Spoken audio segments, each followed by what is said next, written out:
What are we doing if we ain't moving? Hey.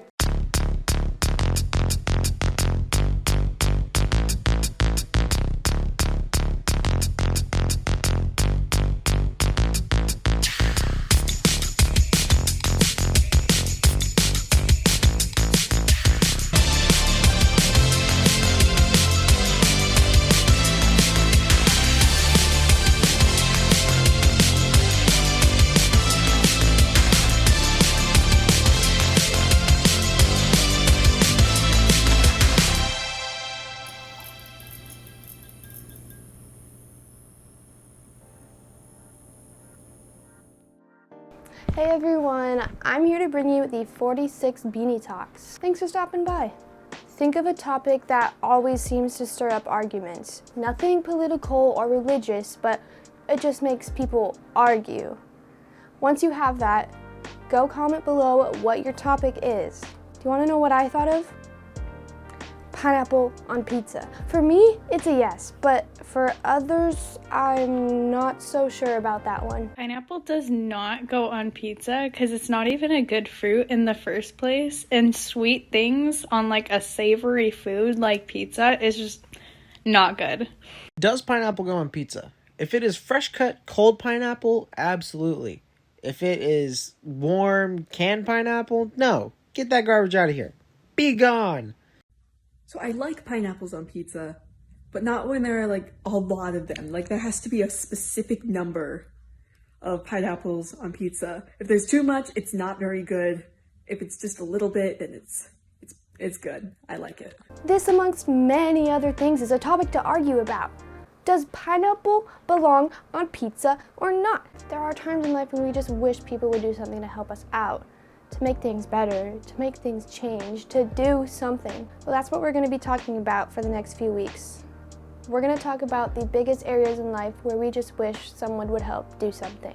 We're going to talk about some things in the world that just aren't quite right. Some things that just don't feel fair, and this may be named as injustice. What comes to mind when I say injustice? Let's start off with some definitions. Justice simply means that something is right, fair, or equal. Injustice means the opposite. So when we talk about injustice, we're talking about the things in our world that are not right, that are unfair, and that are unequal. You probably didn't even need me to define it. You probably thought of something the moment I said the word. Maybe something like human trafficking, global poverty, racism, or maybe you're personally facing an injustice, and if so, I'm so sorry. Maybe you've made it to a side of TikTok that introduced you to an injustice that you've never heard or experienced before. To be honest, I've learned a lot from TikTok, and I think it can be really useful for spreading what's right in the world. And this is what I admire about Gen Z, and I'm kind of happy to be a part of it, just because we're the most aware of injustices that are happening in the world than any other generation. So obviously, and hopefully, no one is asking if injustices exist, but they're asking, what can we do about it? So in this series, we're going to be talking about what it looks like and whose job it is to do something about injustice. Before I start, I just want to say that I understand that this is a tricky topic. A lot of you have experienced injustice in so many different ways. This topic can really hurt, and I recognize that. So if this topic hurts you, I just want to say that I'm truly sorry.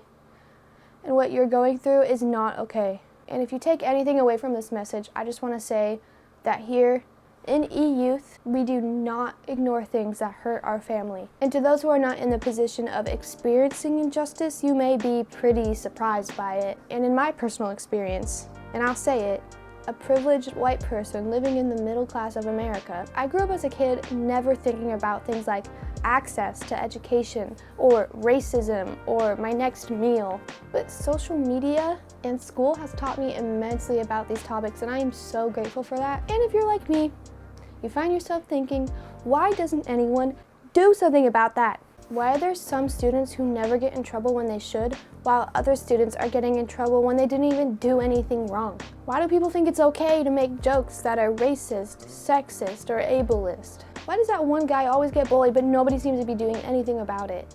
Why does one person in our friend group have to go to a home that feels unsafe when others don't have to worry about that? Why are there so many little kids in our community who don't get to eat when school's out? Why are 3 meals a day not normal for everyone? And why do people have to feel unsafe to do normal things like driving, go to the store, or walk around at night? When we see injustice, these hard questions start to come up. Sometimes we don't do anything about injustice because we don't get close enough to really see what's going on and ask these questions. Jesus made it a habit to point out these things that people haven't seen before. He answered lots of questions with a story. And for example, he used a story about sheep and goats to explain the difference between righteous and unrighteous, right or wrong, the good guy or the bad guy. The question typically presented to Jesus was, who is cool with you? Who is in good standing with you? Who is on the right side and who is on the wrong side? So in Jesus' story, the sheep are on the good side, the righteous side, and the goats are on the unrighteous side. This is what Jesus says to the goats in Matthew 25, verses 41 through 46. Then he will say to those on his left, "Depart from me, you who are cursed, into the eternal fire prepared for the devil and his angels. For I was hungry, and you gave me nothing to eat. I was thirsty, and you gave me nothing to drink. I was a stranger, and you did not invite me in. I needed clothes, and you did not clothe me. I was sick and in prison, and you did not look after me." They also will answer, "Lord, when did we see you hungry, or thirsty, or a stranger, or needing clothes, or sick in prison, and did not help you?"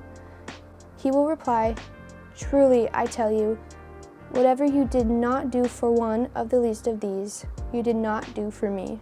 Then they will go away to eternal punishment, but the righteous to eternal life. Well, that's a lot to unpack. Jesus distinguishes between the righteous and the unrighteous by how they respond to the least of these, which are defined by the prisoners, the hungry, the sick, and the strangers. In other words, it's the ones who need help the most, who are in the most pain, and get the least treatment. That seems kind of harsh, doesn't it? Hey, Jesus, are you really, actually mad at me because I didn't give water to someone? You can even hear the level of shock in the voices of the goats, or the unrighteous. When did we not see you? When did we not feed you, give you clothes, give you water?